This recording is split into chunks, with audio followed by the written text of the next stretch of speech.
Mr. President, it's strange for me sitting with you because we were both in Iraq together in 2003, but we were on different sides. I was part of the American-British occupation, and you were fighting for Al-Qaeda against the occupation. And I never imagined I would sit down like this to talk to you in this way.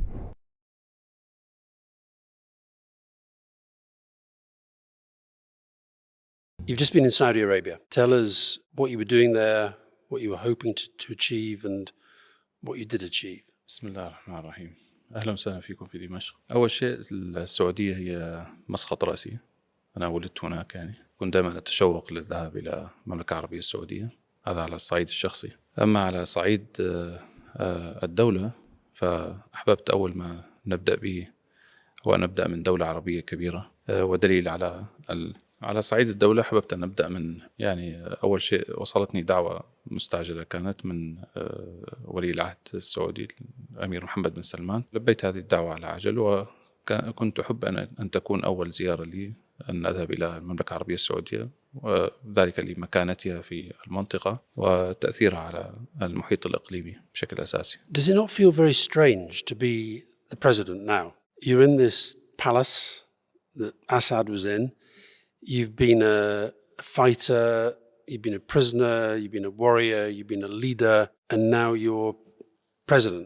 Does this not feel very, very strange? يعني كنت مقاتلا ليس لأجل القتال وأنا اليوم رئيسا ليس لأجل الرئاسة. هناك معاني كثيرة يعني المجتمع السوري تعرض إلى ظلم كبير خلال 60 سنة الماضية وخلال 14 سنة الماضية تعرض الشعب السوري إلى عملية ممنهجة من تدمير البنية المجتمعية من التهجير إلى القتل إلى الظرف الكيماوي إلى عمليات التعذيب في داخل السجون والنظام أغلق كل الحلول السياسية التي يعني عرضت عليه. أول شيء المطالبات الشعبية رفض أن يلبي أي من المطالبات الشعبية ثم تطور الأمر إلى أن حدث الصراع ثم عرض عليه كثير من الحلول السياسية من قبل دول الإقليم والمجتمع الدولي وكان النظام يرفض أي حل سياسي سوى الاستمرار في تدمير المجتمع. So we say in English that the child is father of the man, and sometimes we feel that our childhood helps to make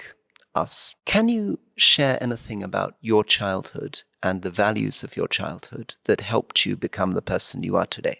أنا من عائلة في الأساس هي من منطقة الجولان المحتلة من قبل الدولة الإسرائيلية وبنفس الوقت أنا ولدت في السعودية وعشت في دمشق وخرجت إلى العراق ثم عدت إلى سوريا لأجل الثورة السورية المباركة. فالحياة فيها كان عدة نواحي يعني فتعرفت خلال هذه الرحلة على كثير من الأفكار. في الطفولة أنا كنت يعني طفل كأي الأطفال عايش في منطقة متوسطة الحال بين المتوسطة وبين الغنية يعني كانت منطقة ميسورة نوعا ما. درست الابتدائية في دمشق ثم انتقلت إلى المرحلة الإعدادية ثم إلى المرحلة الثانوية ثم بداية دخولي إلى الجامعة. حصلت حرب في العراق فاضطرت إلى الذهاب إلى العراق وكانت المنطقة بشكل عام في ذاك الوقت تمر بمرحلة صعبة جدا. كان فيها انتفاضة كبيرة في فلسطين المحتلة وكان أيضا يحصل قتل كثير في الفلسطينيين خلال سنة 2000 2001 2002. ونحن أيضا من عائلة نوعا ما سياسية. الوالد كان أيضا لاجئ سياسي في العراق في السابق وهو كاتب أيضا في السياسة بشكل كبير كان في جرائد السعودية أيضا في الجرائد السورية والبيت كان يعني فيه حديث سياسي كبير. Your father was a leading figure in the Damascus Spring, and in the end the Damascus Spring was not successful. What lessons did you learn from that failure? Was the problem for the Damascus Spring ideological or tactical? بشكل عام الثقافة في مجتمعاتنا الثقافة السياسية عالية جدا لكن الناس كانوا بعيدين عن الممارسة السياسية. الأنظمة في مجتمعاتنا كانت تعزل الناس عن ممارسة السياسة وممارسة دون ممارسة للسياسة فليس هناك فهم صحيح عملي للواقع السياسي. أيضا في بلد مثل سوريا كانت لم يكن هناك ميدان لممارسة السياسة. ربيع دمشق ولد ميتا يعني. You were in Iraq as a fighter for 3 years and then in prison for 5 years. What was it like being in a prison? How did that change you? What did it teach you? And how did you become this figure that rose so quickly through the ranks of the various organizations that involved in insurgency? كما ذكرت في ذاك الوقت كان عمري أنا تقريبا 19 سنة أو من هذا القبيل، عندما بدأت أشعر بأن يعني ألمس حجم الاضطهاد الذي كان موجود في المنطقة سواء في سوريا أو في الإقليم بأكمله، منها الانتفاضة الفلسطينية كانت لها تأثير كبير على نفسيتي يعني. في ذاك الوقت كنت أرى أنه ينبغي، أنا أعلم يعني قرأت كثير عن دمشق وعن سوريا، وأعرف مدى عمقها التاريخي ومدى هذه الحضارة الكبيرة، لأنها أول مدينة عرفها البشر يعني. وكنت أسير كثيرا في يعني ضواحي دمشق أو أزقة دمشق القديمة خاصة، وكنت أرى التاريخ يتحدث في كل زاوية فيه. وفي نفس الوقت كنت أرى حال البلد في ذاك الوقت، كيف هذا النظام يحكم هذا البلد بالطريقة التي يحكم بها البلد. فكنت أتألم على حجم الوزن الذي تحمله دمشق، وفي نفس الوقت على التصرفات السيئة التي يفعلها النظام مع هذا المجتمع ومع هذه دمشق العريقة. فكنت أرى أن هذا النظام يجب أن يزول، ولكن في ذاك الوقت ليس لدينا إمكانيات وليس لدينا الخبرة الكافية. فقررت أن أذهب إلى أي مكان أكتسب فيه خبرة. تزامن هذا مع كان يعني مقدمات لدخول الأمريكان إلى العراق، وكان هناك تفاعل عربي وإسلامي كبير يعني ضد دخول الأمريكان إلى العراق. فقلت أن هذا يعني كان عندي هدفين في الذهاب إلى العراق. قلت هذه الوقت المناسب، يمكن أذهب أتعلم هناك وأكتسب خبرة جيدة من خلال مشاهدتي لحرب كاملة يعني، حتى أعود إلى سوريا وأستفيد من هذه الخبرة التي سأحصل عليها من العراق. وبنفس الوقت كانت الحماسة وحال الشباب الذي كان عندي في الدفاع عن أهل العراق من هذا الاحتلال الذي كان سيجري عليه. طبعا في هذه القصة قد تجد أشياء غريبة نوعا ما، لكن يجب أن تكون محاكمات على ذاك السن ذاك العمر يعني. فذهبت إلى العراق وعملت هناك مع فصائل متعددة، ثم هذه الفصائل بدأت كلها تتقلص وتذهب إلى جهة واحدة، فوجدت نفسي مع القاعدة في العراق. ثم دخلت إلى السجن مبكرا. بعد دخولي إلى السجن دخلت إلى سجن أبو غريب المشهور، كان في قضايا التعذيب، ثم انتقلت إلى بوكا، ثم انتقلت إلى سجن كروبر في بغداد، ثم إلى سجن التاجي، ثم خرجت من السجن. خلال رحلتي في السجن تعرفت على أشخاص كثيرين هناك، وبدأ الوعي يزداد أيضا داخل السجن، إلى أن وصلت إلى قناعة بأن هناك يعني اختلاف كبير في تكوين شخصيتي. Tell us about the life in prison. التي كنت أسمع هناك كنت أستغرب من هذه الأفكار حقيقة. وفي هذه الفترة حصل، في فترة وجودي في السجن حصل مشاكل كثيرة في العراق من الحرب الطائفية، وأنا كنت بعيد كل البعد عنها تماما يعني.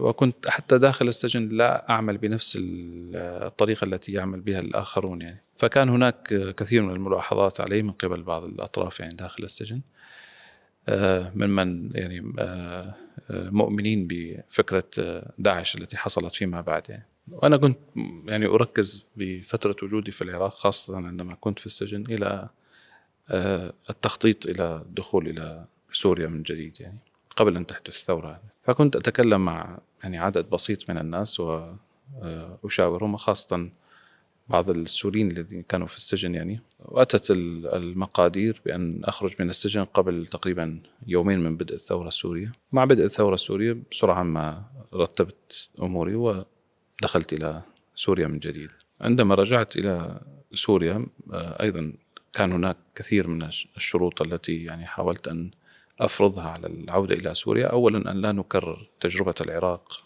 إلى سوريا، أن لا ننزلق إلى أي حرب طائفية ونركز على النظام بشكل أساسي يعني. ثم أتيت إلى هنا، عملت أول سنة فأتيت معي عدد بسيط من الناس، كنا تقريبا 5 أشخاص 6 أشخاص. في خلال السنة الأولى أصبح 6 أشخاص 5000، وأصبح لدي انتشار واسع في كل محافظات سوريا من أول سنة تقريبا. عندما رأى ذلك التنظيم في العراق فاستغرب من هذا الأمر، ثم أتى وأراد أن ينقل تجربته في العراق التي أنا كنت أستنكرها إلى واقع سوريا، فرفض ذلك. فحصل افتراق بيني وبينه، وحصل بيني وبينهم حرب كبيرة جدا يمكن قتل من عندي أكثر من 1200 شخص، وخسرت 70% من قوتي في ذاك الوقت. ثم عدنا بناء أنفسنا وبقينا مركزين على حرب النظام مع معالجة بعض المخاطر الجانبية من دواعش وغيرهم يعني. Mr. President, it's strange for me sitting with you because we were both in Iraq together in 2003, but we were on different sides. I was part of the American-British occupation, and you were fighting for Al-Qaeda against the occupation. And I never imagined I would sit down like this to talk to you in this way. What do you reflect over time on this experience and looking back over these years on that moment? أنا أعتقد أنه هذا السؤال يحتاج إلى وقت طويل لشرحه حتى نجاوب بموضوعية شديدة يعني، ويحتاج تقريبا إلى 10 حلقات مثل هذه الحلقة حتى نصل، وأنا مستعد إلى إجراء هذا الحوار. لكن بموقع اليوم الجواب المختصر عن مثل هكذا سؤال كبير سيعرض سوريا إلى يعني ملامات كثيرة جدا، وأعتقد لسنا بوارد أن نضع سوريا اليوم في هذه المرحلة بحكم المنصب الذي أشغله اليوم. فأنا على استعداد تام للإجابة على كل هذه التفاصيل وطرح تفاصيل أيضا أخرى قد لا تعلمونها أو لا تخطر في بالكم اليوم، لكن يحتاج إلى وقت طويل لشرحه حتى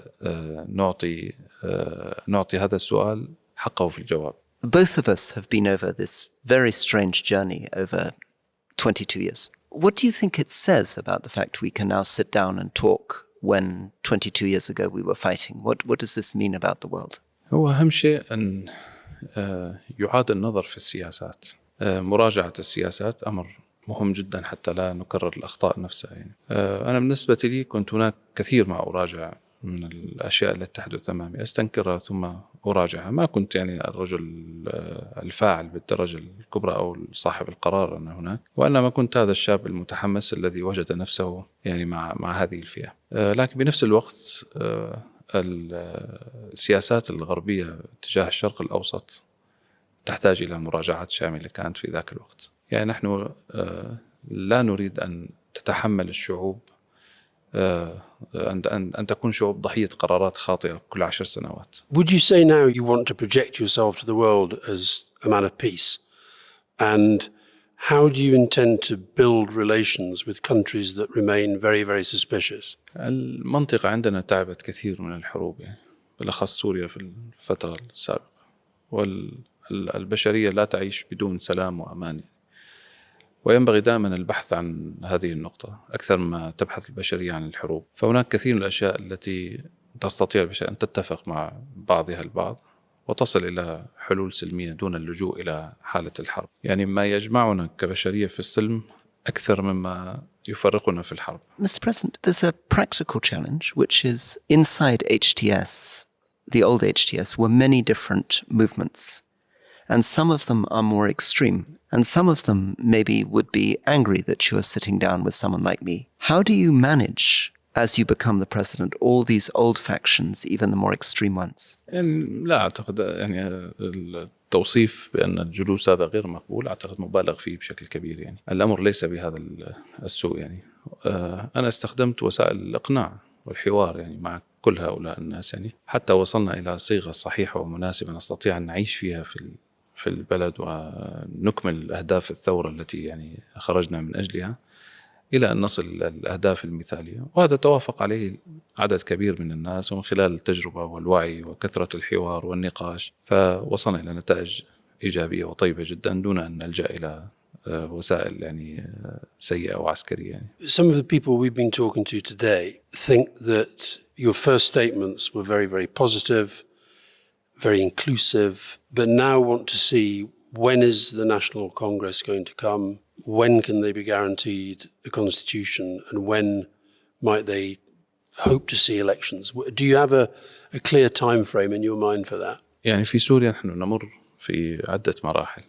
المرحلة الأولى وكانت مرحلة الإمساك في الحكومة حتى لا تنهار الحكومة السابقة، تنهار بنية الدولة، فكان هناك استعجال. وكنا في إدلب لدينا حكومة كانت جاهزة، استطعنا بمجرد دخولنا إلى دمشق الإمساك في هذه الحكومة، وأعطينا لهذا مهلة 3 أشهر. ثم انتقلنا إلى يعني سننتقل إلى المرحلة الثانية وهي مرحلة الإعلان الدستوري والمؤتمر وتعيين الرئاسة. فتجاوزنا تعيين الرئاسة من خلال الأعراف الدولية بعد مشاورة الدستوريين.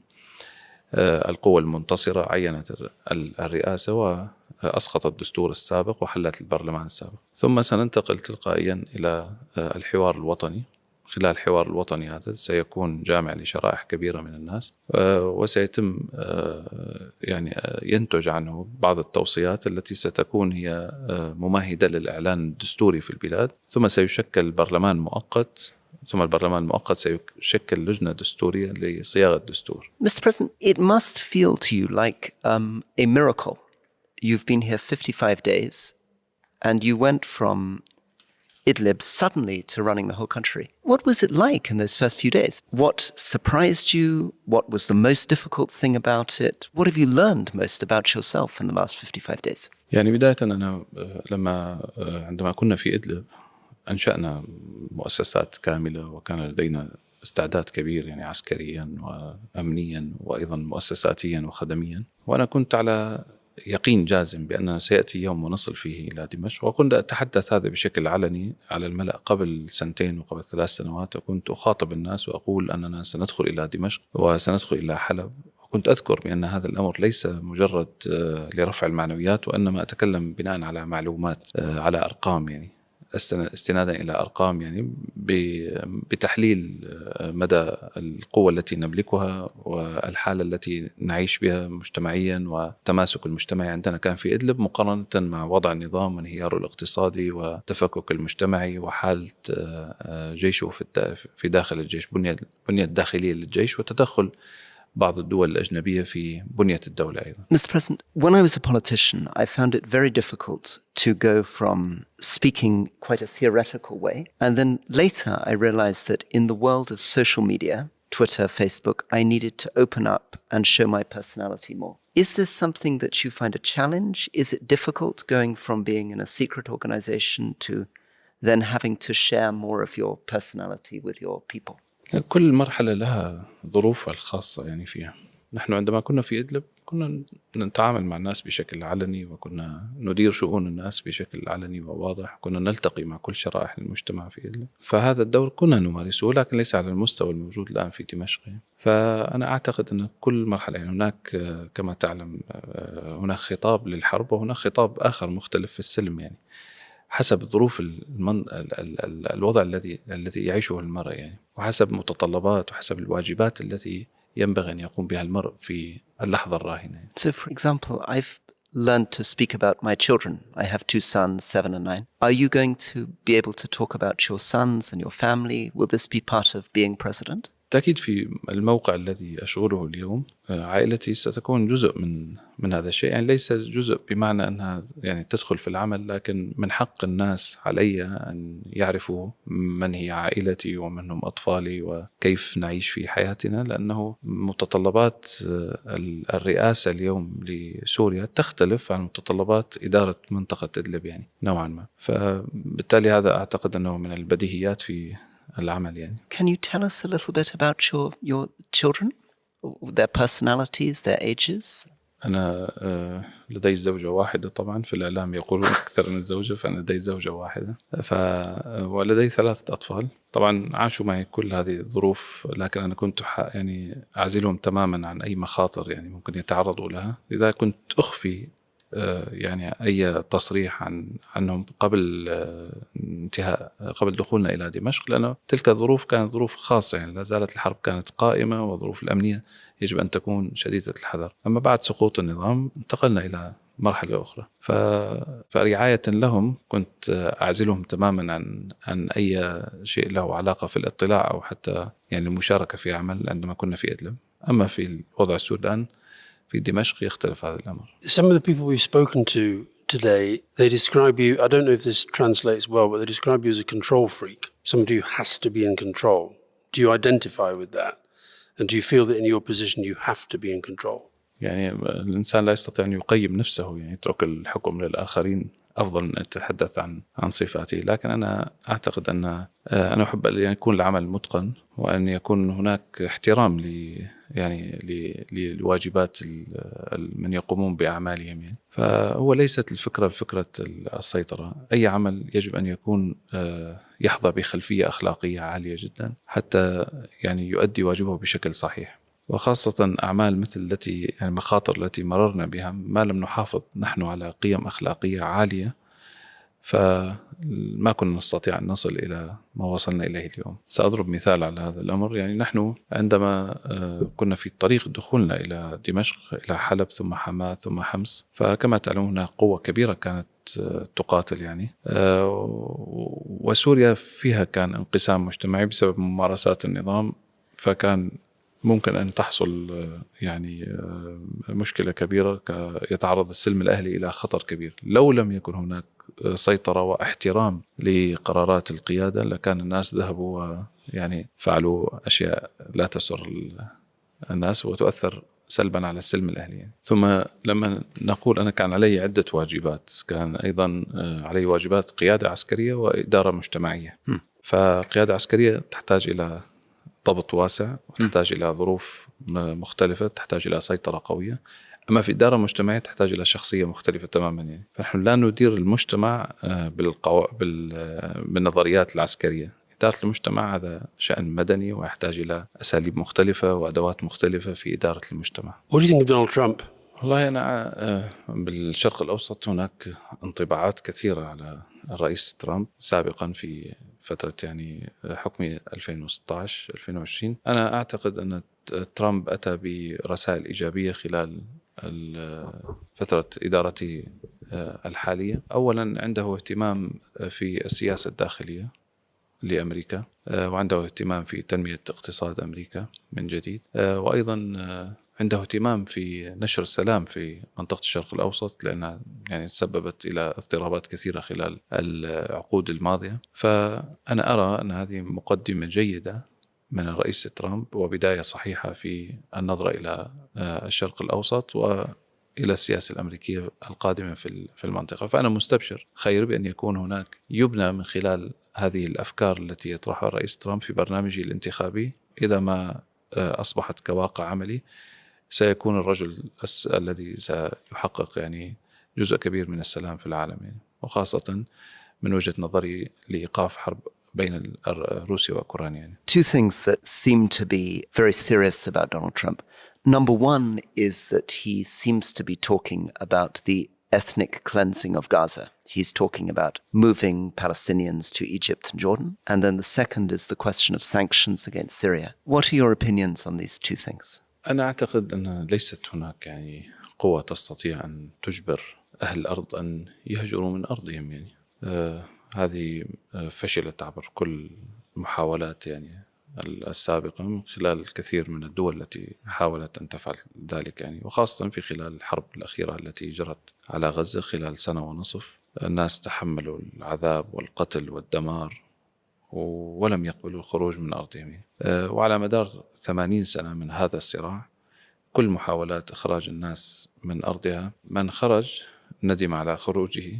فبالتالي هناك درس فلسطيني تعرف عليه كل الأجيال الفلسطينية وهو التمسك بأرضهم، وليس من الحكمة وليس من الأخلاق البشرية ولا السياسية حتى أن يتصدر ترامب لإخراج الفلسطينيين من أرضهم فيما أعتقد. ولماذا هو اليوم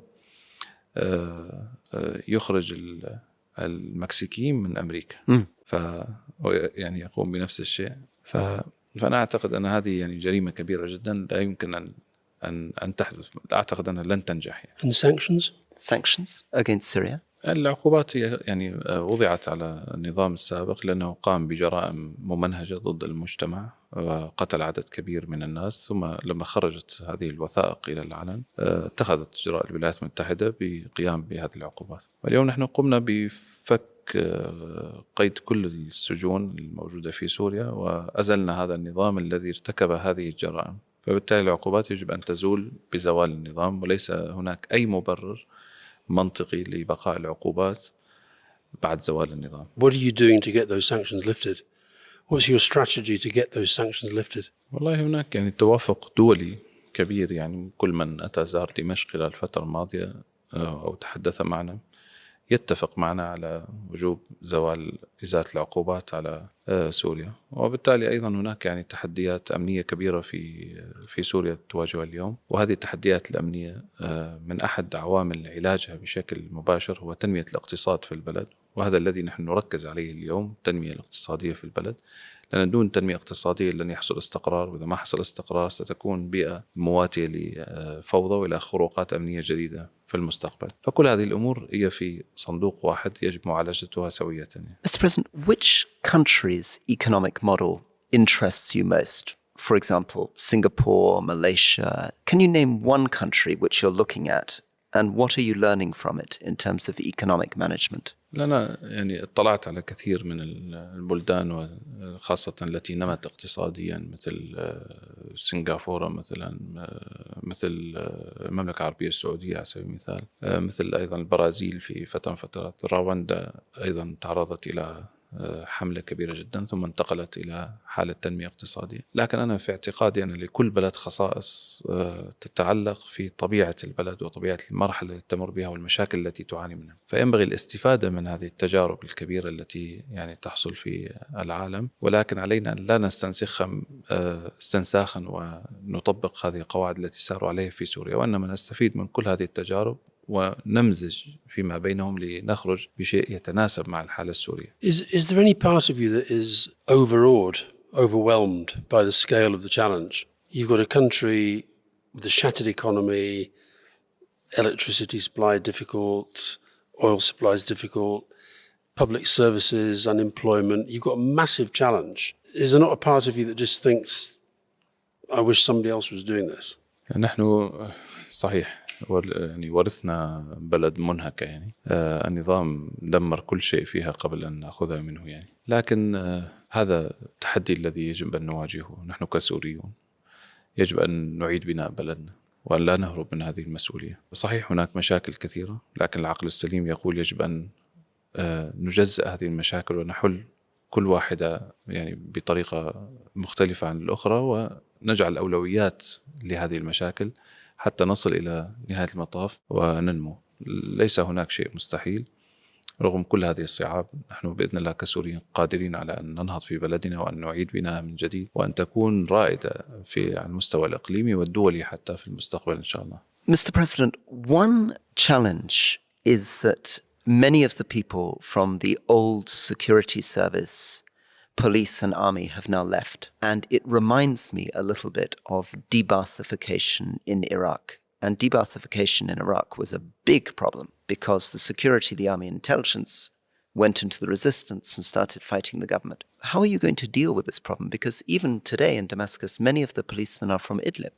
أولا يعني هناك فرق كبير بين الواقع السوري والواقع العراقي، فنحن دائما يعني القياس فيه دائما فوارق كبيرة يعني يحصل. أولا أنا الآن لم يعني أحل الجيش السوري دون أن يكون لدي البديل، فأنا أتيت بديل هذا كان موجود معي، وفيه مؤسسة قائمة وفي كلية حربية كانت تنتج الضباط، وفي أيضا عدد كبير من الضباط المنشقين الذين الآن يعودون تدريجيا إلى الانضمام إلى وزارة الدفاع الحالية. ثم الجيش السابق، جيش النظام السابق، لم يكن جيشا يشبه جيش العراق، يعني هو أيضا جيش مفكك وفيه ميليشيات كثيرة وتدخلات دولية، إيران من جهة كانت وروسيا من جهة أخرى، وكان الجيش مفكك ومنهار، وعدد كبير من الشبان الذين كانوا يخرجوا من سوريا كانوا يفروا من الجيش حتى لأنه كان هناك تجنيد إجباري. فالجيش ليس له معنى كبير في نفوس السوريين، يختلف. أنا اليوم لم أفرض التجنيد الإجباري في سوريا، وإنما قلت تطوعا، وأتى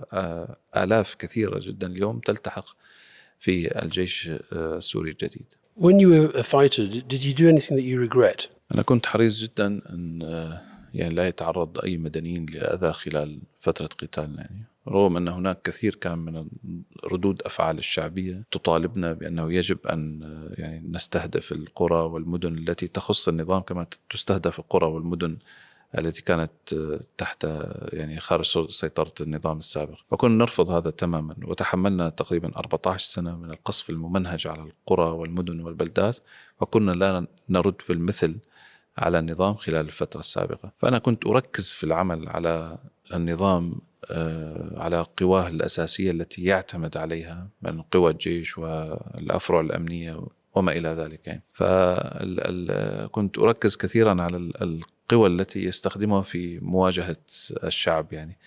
فما كنت أذهب إلى أي يعني قتالات جانبية على الإطلاق. ربما يحصل عند الإنسان أخطاء كثيرة ويصحح هذه الأخطاء، ومن المهم جدا أن يكون المرء متصالح مع نفسه، وفي كل مرحلة يراجع كل ما يقوم به من أعمال ويكتشف عنده بعض الأخطاء، والمهم أن لا يكرر هذه الأخطاء. فهذه المنهجية في العمل أنا ركزت عليها في خلال مسيرة عملنا، وأنا لا أدعي أنه ليس لدي أخطاء، بالعكس تماما. كنا نرتكب بعض الأخطاء، لكننا لم تصل إلى الحد الذي كان يعني يؤذي الناس المدنيين أو غيرهم. What is the psychological impact of living a life which has been secret for 20 years? What does that mean for your mind, your body, your soul, to have to live a secret life for 20 years? يعني هي لم تكن سرية بالمعنى المتخفي والمتواري على الأنظار على مدار الساعة. أنا كنت أقوم بواجبات كثيرة، وفي كل يوم لدي اجتماعات من الصباح إلى المساء، ولدي وقت مخصص للعلاقات العامة أيضا في العمل. فأنا لم أكن متخفي بالشكل الذي يعني يتصوره بعض الناس، إلا في بعض الحالات التي كانت تمر فيها نوع من المعركة والحرب والحذر الذي يحصل في أي معركة ممكن أن نتعرض لها يعني. فبالتالي أنا لم أمارس حياة معزولة عن البشر على الإطلاق، بل كنت أنا منسجم مع الناس وكذا. اليوم كنت يعني أحافظ على بعض الأمور أن تكون سرية. اليوم بموقعي هذا الجديد لا أمانع من أن يكون هذا الأمر يعني أتشارك فيه مع الجميع، لأن ظروف الحرب التي كانت في السابق اليوم انتقلنا إلى مرحلة أخرى تماما. But there was a $10 million bounty on your head. It must have been very difficult to trust people if the American government was going to pay someone $10 million for killing you. It must have been stressful. It must have been very difficult. يعني إدلب كانت منفتحة على الناس. كنت ألتقي كان يأتيني وفود من الخارج أيضا ألتقي معهم، كان يأتيني إعلاميين كثر، كان أنا عندي علاقات مع دكاترة في البروفيسورات في الجامعة بشكل دوري، ألتقي معهم مع كل الوزارات. أنا كنت أقوم في واجبي تجاه خدمة الناس والدفاع عنهم وبناء المؤسسات والسعي للوصول إلى دمشق وإزاحة هذا النظام وتخليص الناس من هذه المشكلة. فأثناء أدائي لواجبي ما كنت أعطي اعتبار كثير لما يعني يصدر عني من 10 مليون، وما كنت أعتقد أساسا أن هناك من يسعى للحصول على هذه الجائزة مقابل أن يعني يقضي على شخص ويسعى في خدمة الناس يعني. Do you still consider yourself to be a revolutionary? أنا أعتقد أن العقلية الثورية لا تستطيع أن تحتاج إلى عقلية مختلفة أثناء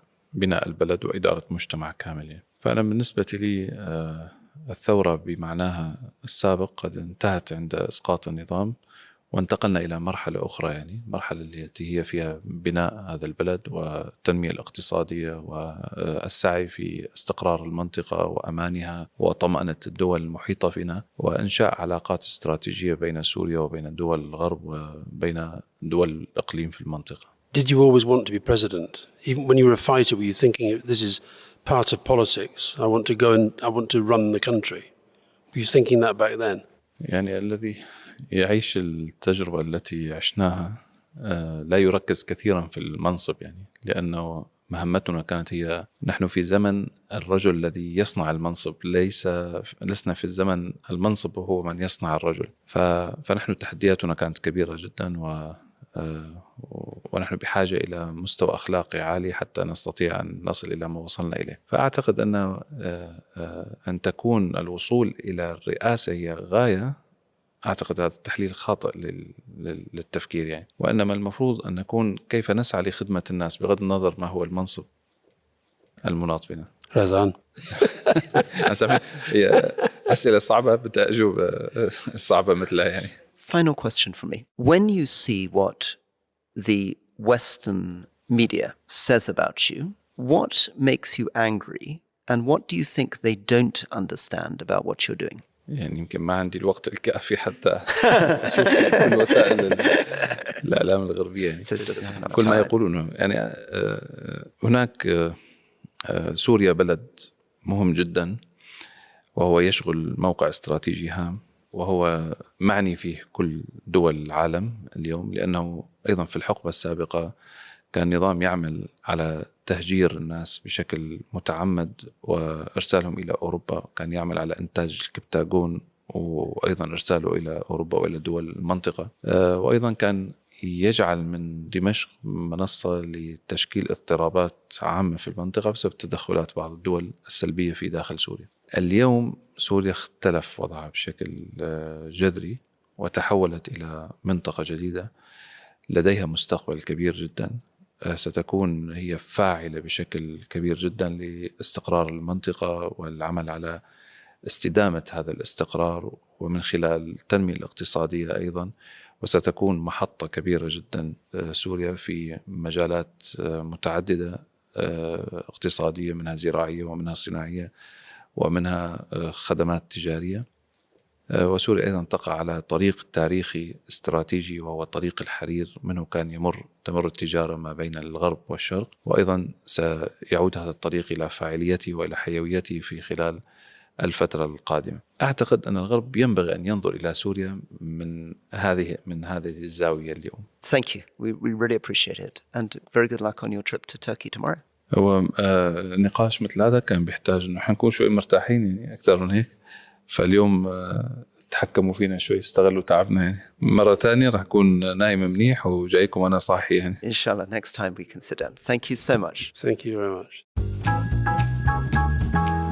Well, Alistair, it was quite an event. I mean, sitting there with him in with his beautiful gold tie and suit, and both of us implicated in the Iraq War, and him as an Al-Qaeda Iraq man now become a presidential leader. It was also, I suppose, probably for listeners, may find frustrating in bits. I mean, I think as he makes this transition from secret terrorist to public politician, there's still many things he's not opening up about. I think you said afterwards that one of the things was striking is that we're the first people, I think, who've got him to admit on record that he has 3 children. But we still don't know, are they boys, are they girls, what are their ages? And I tried a couple of times to prompt him on that. And boy, was he not quite sharing what the details of those things are. But I think this goes back to this point of being on a journey. He actually said, and you said when we were there, that the wives, and he was very adamant he only has one wife, because there are still all these rumours that he has several wives, and he's adamant he's got one wife and 3 children. But you were making the point that wives and children of these leaders are seen as legitimate targets, and therefore he went to great lengths to make sure nobody knew not just who they were, but where they were. But he's now saying, so for example, when we were there, he did an event with his wife. His brother, who's the health minister, which itself raises one or two questions, but while we were there, he and his wife, who is a Russian, went to the opera and were sort of fated as they arrived, as they were being seen, because people were fascinated to see this guy out with his wife. So I think they accept that is going to become part of this. What I thought was fascinating was how you said in the interview at one point, look, this is a bit weird for me because essentially, I'm paraphrasing, you lot were trying to kill me and you felt that we were trying to kill you. And although he says he doesn't speak English, I could tell that he was understanding your question even before the interpreter came in. But I think even on stuff like that, he was basically saying, okay, I could really get into a long justification of why I fought in Iraq, why you people were the aggressors, etc. But he just kind of took a deep breath, sat back, and started to talk about the future again. Very, very political. And I mean, doubtless there'll be people in his team who will be cross with our tone, but we really hope that we can follow through on his offer, which is that he's offered to do a 10-part series with us on Al-Qaeda. On the history of and the various formulations. If he's serious about that, it would be unbelievable, because he is the most senior surviving member of Al-Qaeda worldwide. I mean, he's almost the only person who can give us a blow-by-blow. I mean, most of the other leadership are dead. Yeah, they've all been killed. Yeah. His immediate final boss, I mean, obviously Baghdadi was killed. Abu Musab al-Zarqawi was killed, bin Laden was killed, but the man that he eventually pledged allegiance to, who was called Zawahiri, was killed by the Americans in Kabul quite recently, after, of course, having lost a wife and children in various different attacks, which relates to your previous point. It was also, I thought, going back to our days in government, what it really reminds me of, these kind of interviews, in their sort of stiffness and their small clues, is something that we used to call Sovietology, which is when the Kremlin was at its most guarded, you'd have people peering at exactly who was appearing on the podium at the National Day parades and who was up and who was down. So we're really getting into these sort of tiny micro moments. For example, this very moving moment where he talks about how beautiful the history of old Damascus is and how he used to walk the streets and look at the buildings. And history pours out of every wall. Talking in a much more sort of poetical language. But then when you ask him to talk about his father and his father's revolutionary struggle, he suddenly begins sounding like a sort of 1960s revolutionary theorist. He says, this is not the moment, I don't know how the Arabic was eventually translated, but something like not the moment of revolutionary praxis.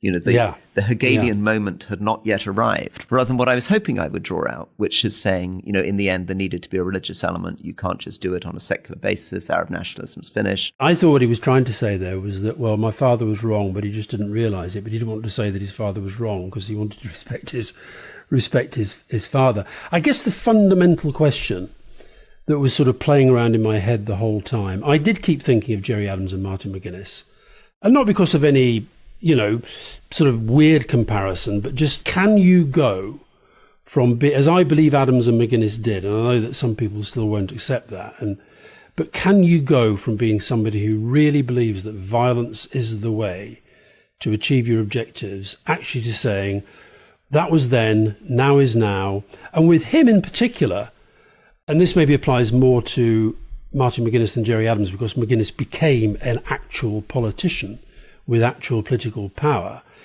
is whether you can not just make that move psychologically, but just as important, can you persuade other people that that is real? Because these world leaders that he's now trying to talk to and persuade to lift sanctions, or going to Saudi and trying to get financial support, whatever it might be, he's got to persuade them that he is genuine in taking a different path. And I think one of the big giveaways there is that moment when I'm trying to get him to focus on his experience in Iraq, and he says, this is too complicated, there's too much nuance here, can we do a 10-part series on it? And that, I think, relates to your point about different audiences. There is huge pressure on him to say to people like us, I completely reject a lot of my former terrorist comrades.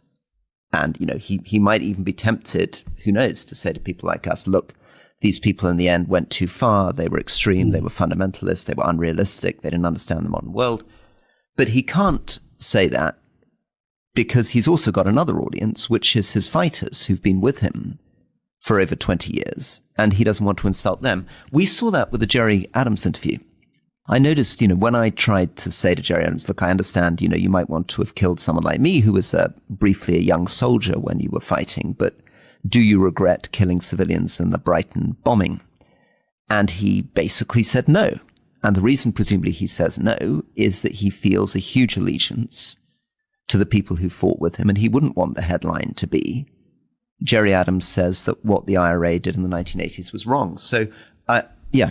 Final question for you, Alistair. I mean, I guess the obvious thing that will happen with this interview is that there will be a lot of people, presumably the Daily Telegraph and Daily Mail, I can predict immediately, will say, we are terrorist sympathizers who've just given a huge platform to the former head of Al-Qaeda Syria and allowed him to speak, and we weren't tough enough, we didn't challenge him enough, and that we're like a George Galloway going out to see Saddam Hussein. What was it Galloway said about Saddam Hussein again?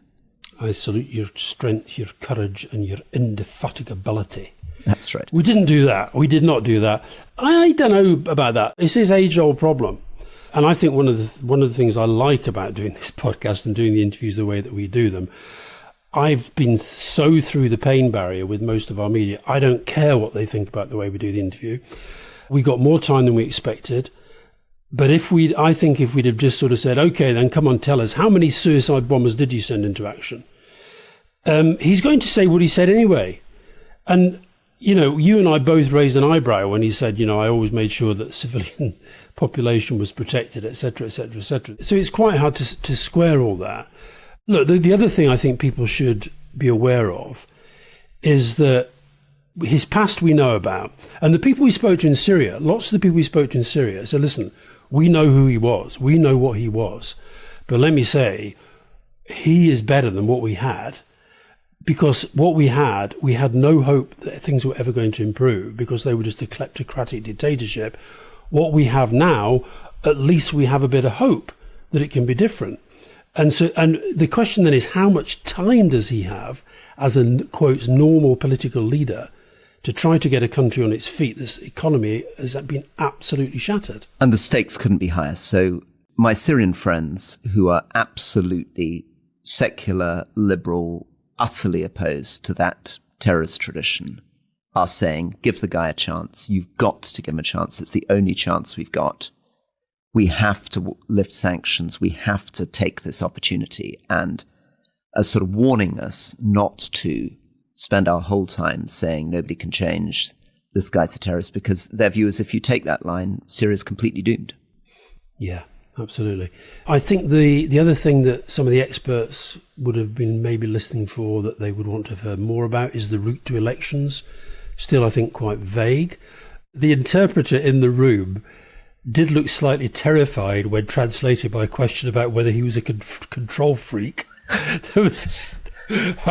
think the interpreter was worried that they would think that was their view rather than our view. But we did hear that a lot, didn't we? We heard a lot of people saying this is a guy who has to be in control. But when he did cross the border with a handful of people, very interesting, one of them was the foreign minister that I mentioned, who we met in Davos, and he was in the room while the interview was going on.